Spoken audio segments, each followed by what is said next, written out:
Libby, wala akong inagaw o kinuha sa'yo. At hindi ako panalo dahil hindi naman ako nakikipagkompetensya sa'yo. Talagang hindi ka pa panalo.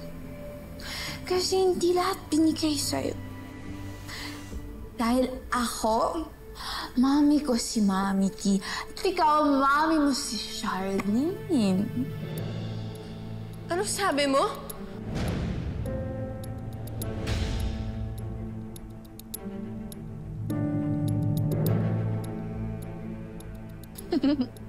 Hindi ka anak ni Mami T. Ako lang.